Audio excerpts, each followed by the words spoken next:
I never thought my life would unravel like this. It all started with what seemed like a normal dinner at my parents' house. I was sitting there, trying to make polite conversation while my parents jabbered on about their latest vacations and my stepsister, Emily, bragged about her new boyfriend. I was supposed to be the perfect daughter, always smiling, always polite, but inside, I felt like I was losing control. Emily was just a year younger than me, and we had never really gotten along. She was the kind of girl who could charm anyone with a flick of her hair or a flash of her smile. I guess I was the plain one, the one who didn't fit in with their perfect image. But I tried to be supportive, to keep the peace, even though every time I looked at her, I felt a pang of irritation. The night of the dinner, things took a turn for the worse. My boyfriend, Jake, was supposed to join us, but he had been caught up with work. I remember feeling a bit relieved because Jake and Emily always had this strange dynamic. One minute they were laughing, the next minute they were arguing. Jake was one of those people who couldn't stand superficiality, and that often led to clashes with my family, who were all about appearances. Anyway, the dinner was dragging on. My dad was talking about his latest golf game, my mom was going on about the new decorator she was hiring, and Emily was making plans for her upcoming weekend with her boyfriend. I was sitting there, feeling more and more out of place. I was zoning out, thinking about how to salvage what was left of my evening, when my mom dropped a bombshell. "I think Emily's boyfriend is perfect for her," she said, a bit too loudly for my liking. "He's so well connected. And did you hear he's been offered a big promotion?" I glanced at Emily, who was beaming with pride. I forced a smile, though I was feeling anything but pleased. "Oh, that's great," I said, trying to sound interested. But it wasn't the promotion that got me. It was the way my mom was talking about Emily's boyfriend. There was something too polished, too rehearsed about the way she spoke. It was like she was trying too hard to impress, to ensure everything appeared perfect. I couldn't shake the feeling that something was off.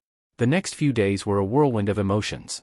I kept my distance from Emily and my parents, focusing on work and avoiding any family gatherings. But the tension was unbearable, and every time I saw Emily's face or heard my mom's voice, it was like a constant reminder of how things had changed. One Saturday afternoon, I received a call from Emily. She sounded unusually nervous. She wanted to meet up, just the two of us. I hesitated, but curiosity got the better of me. I agreed, thinking maybe we could finally clear the air. We met at a cafe near my apartment. Emily was already there, sitting at a table near the window. She looked anxious, her fingers nervously tapping on the table. I sat down across from her, trying to gauge her mood. "Hey, Emily," I said, forcing a friendly tone. "What's up?" Emily took a deep breath, her eyes darting around the cafe as if she was searching for the right words. "I need to talk to you about something," she said, her voice trembling slightly. I raised an eyebrow, feeling a sense of dread. "What's going on?"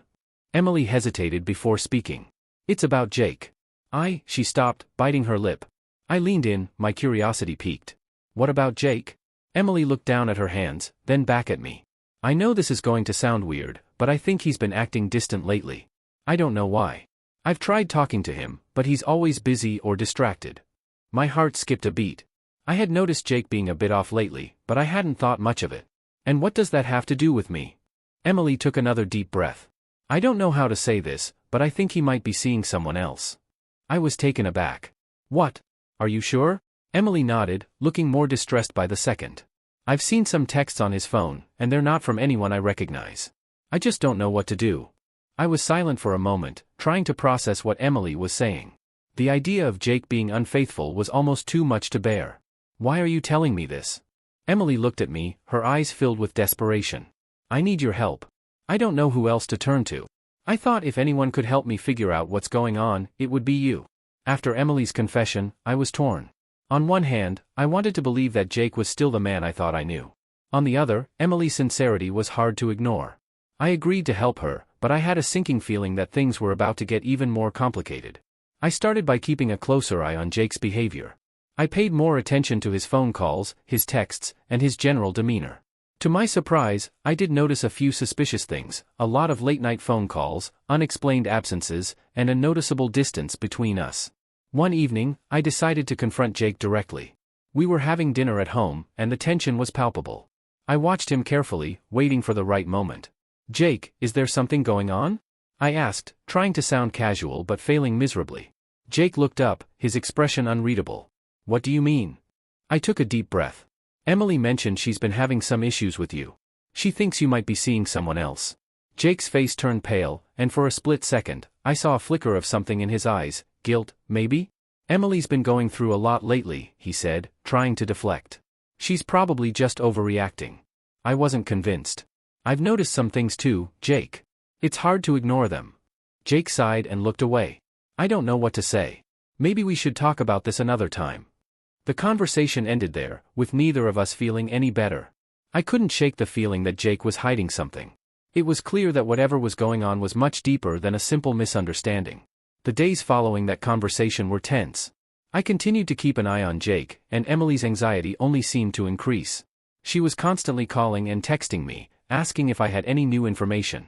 I felt like I was living in a soap opera, with each day bringing new drama. One afternoon, I decided to take a bold step. I needed to get to the bottom of this, once and for all. I planned a small get-together at my apartment and invited Emily, Jake, and a few of our mutual friends. I hoped that by creating a relaxed atmosphere, I might be able to get some clues about what was really going on. The evening started off well enough. We chatted, laughed, and had a good time. But as the night went on, I noticed Jake and Emily slipping away from the group, talking in hushed tones. My heart raced as I tried to stay calm and act like everything was normal. Eventually, I couldn't take it anymore. I decided to follow them, hoping to overhear their conversation. I crept through the apartment, carefully avoiding any noise, until I reached the hallway where they were talking. Jake, I can't keep pretending that everything's okay. Emily's voice was shaky. I need to know what's going on. Jake's voice was lower, more soothing. Emily, please. I'm trying to handle this. You don't need to get involved. My heart sank. It was clear that there was more to their relationship than I had originally thought. I wanted to confront them right then and there, but I knew it would only make things worse. I retreated back to the party, feeling more confused and hurt than ever. A few days later, things took an unexpected turn. I was at work when I received a message from Emily. She wanted to meet up again, this time urgently. I agreed, though I was apprehensive about what she might have to say. We met at a different cafe this time, one that was quieter and more private. Emily was already there, looking even more distressed than before. I sat down across from her, trying to stay calm. I have something to tell you, Emily said, her voice trembling. I found out who Jake has been seeing. I leaned in, my heart pounding. Who is it? Emily took a deep breath. It's someone we both know. It's actually someone who has been close to our family for years. I felt a chill run down my spine. Who? Emily hesitated, then finally spoke. It's our mother. I was stunned. What? That can't be true. Emily nodded, tears welling up in her eyes. I found messages between them, and I overheard them talking on the phone. They've been seeing each other for months. I couldn't believe what I was hearing. My mind was racing, trying to process the shock of Emily's revelation. My mother and Jake? It was almost too much to fathom. The revelation hit me hard. I went through a whirlwind of emotions, anger, betrayal, confusion. I decided to confront both my mother and Jake. I called a family meeting, though I wasn't sure what good it would do. I just needed to get everything out in the open. We gathered in the living room, and I could tell that my parents were already on edge. Emily was with me, looking nervous but determined. Jake was also there, his face set in a tight line. I need to talk to all of you, I said, trying to keep my voice steady. Emily has uncovered something that we need to address. My mother looked at me, her expression unreadable. What is it, dear? Emily stepped forward. I found out that Jake and Mom have been seeing each other behind everyone's back. It's been going on for months. The room fell silent. My mother's face went pale, and Jake looked like he was about to implode. Emily, that's not true, my mother said, her voice shaking. You must be mistaken. Emily shook her head. I've seen the messages. I've heard the conversations. I know what's going on. My father looked between us, his face a mask of disbelief. Is this true? He asked Jake. Jake avoided eye contact, his shoulders slumping. Yes, it's true. I didn't know how to tell you. My mother burst into tears, clutching her head. I didn't mean for any of this to happen. I'm so sorry. I felt a surge of anger. Sorry isn't going to fix this. How could you do this to us? To Emily? To me? The confrontation was painful and exhausting. My mother and Jake tried to explain their actions, but nothing they said could undo the damage. I felt like my entire world had been shattered. After the confrontation, I couldn't bear to be around my parents or Jake. The betrayal was too deep, and I needed time to process everything. I decided to go no contact with them. It was the only way I could think of to protect myself from the emotional turmoil. I spent the next few weeks isolating myself, focusing on my work and trying to find some semblance of normalcy.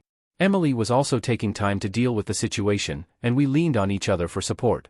The pain of the betrayal was still fresh, but having Emily by my side helped me cope. Eventually, I started to rebuild my life. I focused on my career, reconnected with old friends, and began to heal from the emotional scars. It wasn't easy, but I was determined to move forward. As time passed, I found a sense of closure. I realized that I couldn't change the past or undo the hurt, but I could control how I responded to it. Going no contact with my parents and Jake was a difficult decision, but it was necessary for my own well-being. Months later, I received a letter from my mother. It was an apology, written in her familiar, elegant handwriting. She expressed her regret for the pain she had caused and asked for a chance to make amends. I read the letter with a mixture of emotions, anger, sadness, and a reluctant sense of understanding. I knew that forgiveness wasn't something I could rush. It would take time, if it ever happened at all. For now, I focused on my own healing and rebuilding the life that had been upended. Emily and I remained close, our bond stronger than ever. We supported each other through the difficult times and celebrated the victories, no matter how small. The experience had changed us both, but it also taught us the importance of resilience and the value of true family. Looking back, I realized that while the betrayal had been devastating, it had also been a catalyst for growth. It forced me to confront uncomfortable truths and make difficult decisions. In the end, it was a painful but necessary chapter in my life. And while I couldn't erase the past, I could use it as a stepping stone to build a better future. The journey of healing and rebuilding wasn't always smooth. There were days when the memories of the betrayal would resurface, and I'd have to remind myself of the progress I had made. But with each passing day, I found new ways to move forward, to find joy in the little things, and to embrace the strength I had discovered within myself. Emily and I had our ups and downs, but we navigated them together. Our relationship, once strained by competition and envy, had become a source of strength and support. We knew that we could rely on each other through thick and thin. As for my parents, the estrangement remained in place. The wound was still too fresh, and the trust was broken beyond repair. I accepted that some relationships might never heal completely, and that was okay. What mattered was that I had taken control of my own life and found a way to move on. In the end, the experience had taught me a valuable lesson about the importance of setting boundaries and protecting myself from toxic influences. It had shown me that even in the face of betrayal, it was possible to find a way forward, to heal, and to rebuild. Looking back on everything, I'm grateful for the strength I found within myself. The experience was one of the hardest things I've ever faced, but it also led to personal growth and a deeper understanding of what I truly value in life. I learned to prioritize my own well-being and to surround myself with people who genuinely care about me.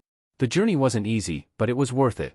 I emerged stronger, more resilient, and more determined to live a life that reflects my true self. The betrayal may have shattered my world, but it also paved the way for a new beginning. And as for my parents and Jake, I hope they find their own paths to redemption and self-discovery. I've learned that I can't control their actions, but I can control how I respond to them. And for me, that means moving forward with grace and strength, no matter how difficult the road may be. Life has a way of testing us, challenging us in ways we never imagined. But through those tests, we often find our true selves and discover the strength we didn't know we had. My journey through betrayal, pain, and healing was a testament to that. It showed me that even in the darkest times, there is hope, and there is a way forward. I'm now in a place where I can look back on the past with a sense of understanding and acceptance. I've come to terms with the fact that some relationships may never be mended, and that's okay. What matters is that I've learned to value myself, to set boundaries, and to build a life that reflects my own values and beliefs. As I continue on my path, I carry with me the lessons learned from the experience. I cherish the relationships that bring me joy and support, and I'm grateful for the strength I've found within myself. The road ahead may still have its challenges, but I'm ready to face them with courage and resilience. And so, I move forward with a sense of peace, knowing that I've emerged stronger from the trials of the past. The journey has shaped me, but it has not defined me. I am the author of my own story, and I am determined to write a future that is filled with hope, growth, and happiness.